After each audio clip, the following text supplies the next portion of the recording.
더 나은 내일을 준비하는 시간 KBS 1라디오 김성환의 시사야. 화물연대 집단운송거부가 일주일째 이어지고 있습니다. 정부가 사상 첫 업무 개시 명령을 발동했지만 화물연대는 강경 대응으로 지금 맞서고 있는 상황인데요. 이번 사태의 쟁점은 무엇이고 강대강 대치 해법은 없는 것인지 이병훈 중앙대학교 사회학과 교수 연결해서 얘기 나눠보도록 하겠습니다. 교수님 안녕하십니까? 예, 안녕하세요. 네. 사실 화물연대 파업이 지난 6월에도 있었잖아요. 예. 당시에 정부가 안전운임제를 지속적으로 추진하고 품목 확대를 논의한다. 이렇게 이제 노르스책하고 합의를 했는데 예. 다시 또 파업이 지금 이루어지고 있는 상황이거든요. 예. 지금 파업에 나선 원인, 그러니까 파업에 들어갈 수밖에 없는 원인, 이거 어떻게 분석을 해야 됩니까? 쟁점이 말씀하신 안전운임제죠. 예. 이 제도가 시범적으로 2020년에 문재인 정부 시절에 시행이 돼서 예. 올 말까지가 이제 일몰제에 따라서 3년이 채워지는 올해 그러니까 이제 마무리가 되는데 네. 그 시점에 지난 6월서부터 노동계는 안전운임제가 계속 확대 유지될 필요가 있다 해서 아예 일몰제를 폐지하고 계속 시행을 하도록 하는 그런 요구, 그리고 이제 추가적으로 일부 그 화물 이제 분야에서 적용되던 것을 좀 더 확대해달라라고 하는 요구를 제기를 하면서 네. 거기에 대한 그 현 정부가 좀 미온적으로 제대로 좀 그 안전운임제에 대한 향후 처리에 대해서 좀 답을 주지 않다 보니까 네. 거기에 대한 이제 강한 하나의 이제 반발 의사로 이제 파업에 돌입한 걸로 이렇게 볼 수가 있을 것 같습니다. 그래도 어떻게 보면 1차 파업 끝나고 난 다음에 2차 파업까지 들어가는 데 있어서는 정부나 그러니까 노조 양쪽의 책임이 다 있다 이렇게도 볼 수 있는 거 아닌가요? 예.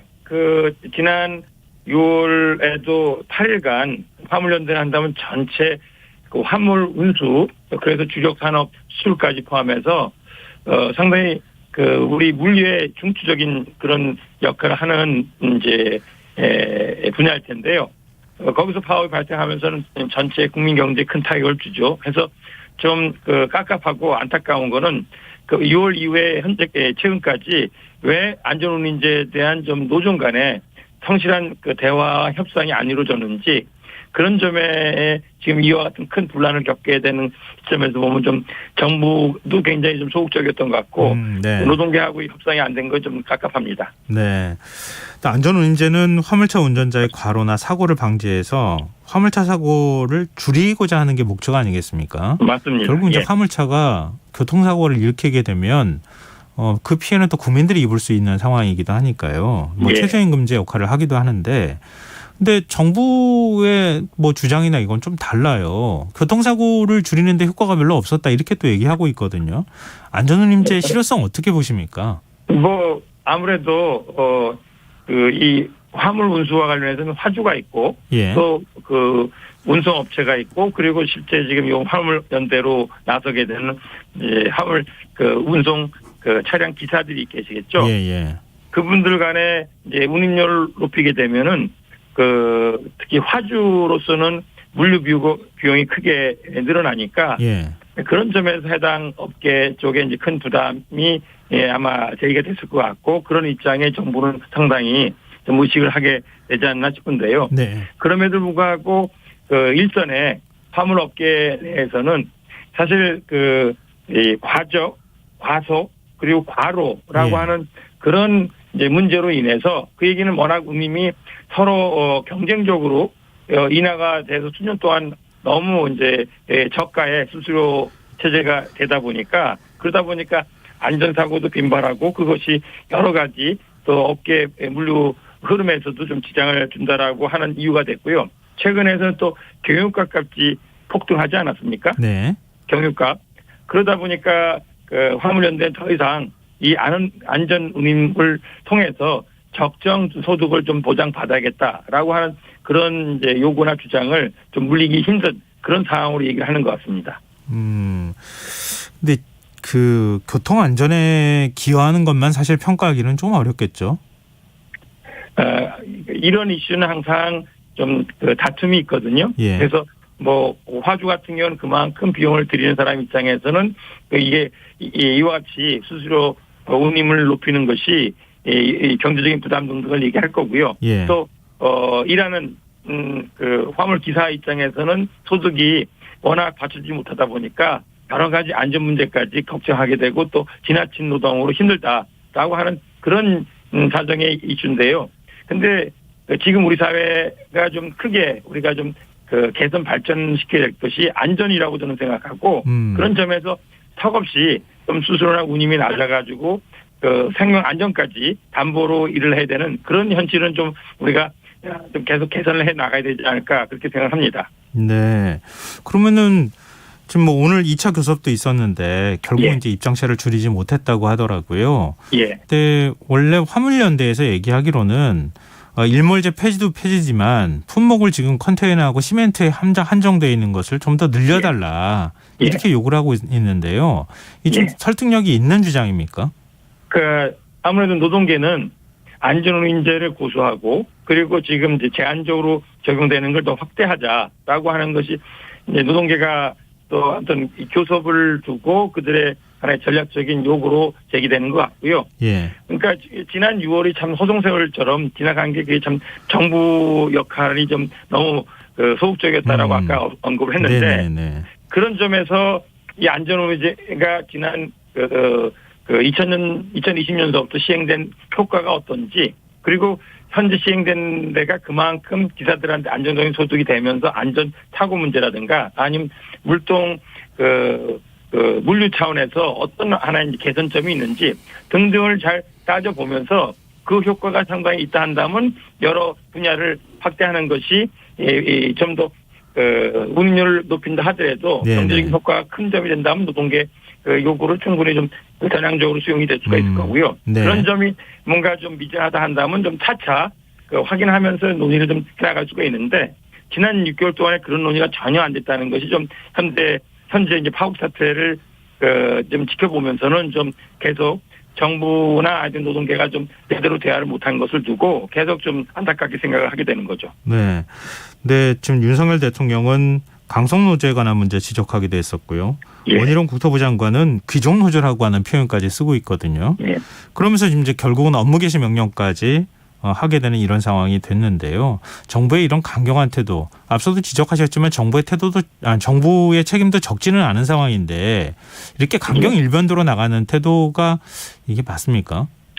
뭐 대통령이나 국토부 장관 입장에서는 아무래도 화물연대 파업을 조기에 좀 마무리 짓고 사태 수습을 하려고 한다면 좀 강경한 네. 나름대로 좀 엄포랄까요? 아니면 그런 압박을 하면서 화물연대 스스로가 좀 파업을 처리하거나 아니면 정리할 수 있기를 바라는 마음일 텐데요. 근데 사실 이 노사 관계에 있어서는 단순히 이제 힘겨루기 이면에 서로 간의 신뢰나 서로 간에 좀 존중할 수 있는 식의 좀 태도가 갖춰 있다 한다면은 그 이슈들도 충분히 대화로 잘 풀 수 있는 반면에 서로를 불인정하거나 아니면 굉장히 불신 내지는 적대시할 경우는 참 일을 풀어가기가 쉽지 않거든요. 예. 근데 말씀하시듯이 우리나라의 노동조합이 여러 가지 문제될 부분도 있다 하더라도 노동조합이 헌법이나 아니면 관련법으로 해가지고 결성이 돼서 여러 가지 활동을 하고 있다면은 밉든 곱든 간에 그들을 대화의 상대로 삼으면서 일정하게 소통 대화를 좀 잘 풀어가면서 그러면서 좀 대화 소통을 통해 타협할 부분도 찾고 안 되면 거기에 대해서 불법이라 한다면 법과 원칙을 강조하더라도 그것이 강원이 함께 좀 접근이 돼야 되는데 네. 이번 정부에서 대통령서부터 유관 장관까지 오직 강수만을 얘기하다 보니까 네. 지금 이제 아주 강대강의 그런 격돌의 파국만 지금 보게 되는 거고 그 파국이 갈수록 더 악화될까봐 이제 많은 국민들이 아마 걱정을 하고 있을 것 같습니다. 한 신문에서 보도한 걸 보니까 16년차 화물차 운전기사가 다 운임료를 받고 난 다음에 한 달에 한 3,400만 원 정도 16시간 노동해서 번다 이런 얘기도 있기는 하던데요. 예. 근데 결국 이제 화물차 운전기사들 입장에서는 좀 더 안정적으로 수입을 가져갈 수 있도록 지금 뭐 유가가 이렇게 많이 오른 상황에서 좀 예. 그런 게 필요하지 않겠느냐 이런 얘기를 하고 있는 건데요. 예. 이 정부하고 화물연대하고 뭔가 절충점을 찾을 수 있는 방법은 없을까요? 지금 파국에 정부가 강수만을 되풀이해서 또 법과 원칙 또 뭐 지킬 건 지켜야겠습니다만 그런 식으로 되면서는 사태가 더 악화될 수 있고 그것이 고스란히 경제 또 국민들의 민생 문제에 큰 부담이 될 거라고 생각되기 때문에요. 네. 뭐 아무튼 이런 그 갈등 구도를 좀 우리가 넘어서려면은 대화가 필요합니다. 마쿠 오늘 밤이라도 이런 큰 사태 속에서는 이제 이 국토부의 어떤 실무 대표랑 화물연대 노조 대표가 아무튼 계속 만나고 그리고 네. 현안에 대해서 어떻게 접점을 좀 찾아 나갈지 그런 식의 노력을 좀 해나가면서 그동안 6개월 동안 못한 논의를 지금이라도 밤새 해나가면서 타협점을 만들고 더 이상 국민들한테 걱정을 안 끼치는 그런 식의 사태 좀 마무리가 조기에 좀 이루어지기를 바라야 될 것 같습니다. 네. 근데 좀 더 걱정되는 것은 민주노총이 지금 연대 투쟁을 선언하고 나서지 않았습니까? 예, 뭐 화물연대뿐만 아니라 지하철, 철도까지 지금 연쇄 파업으로 이어질 가능성이 있는데 예. 노정 간의 전면 대결 양상으로 가게 될 경우에는 또 국가 경제 부담이 되는 거잖아요.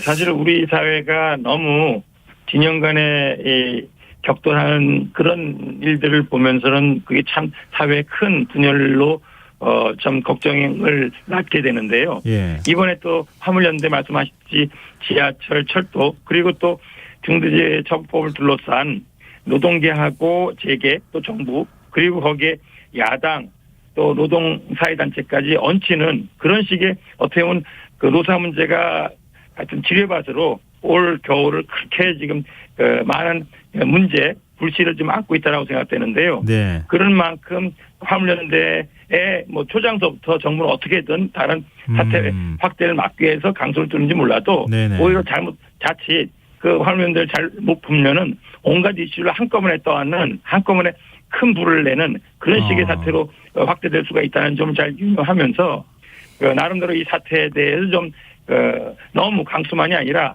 이걸 적절하게 좀 잘 풀 수 있는 대화 나중에는 소통 타협이라는 것도 같이 좀 검토가 되어야 되지 않을까 생각합니다. 네, 교수님 말씀하신 것처럼 일종의 기선잡기 형태로 너무 강수만 두지 말고 그래도 또 유연할 땐 유연하게 대화를 했으면 좋겠다. 그러면서 서로 간에 해법을 찾을 수 있는 그런 방식을 좀 추진했으면 좋겠다. 이런 말씀이 좀 귀에 들어오네요. 맞습니다. 예. 네, 오늘 와서 고맙습니다. 예. 네, 지금까지 이병훈 중앙대 사회학과 교수였습니다.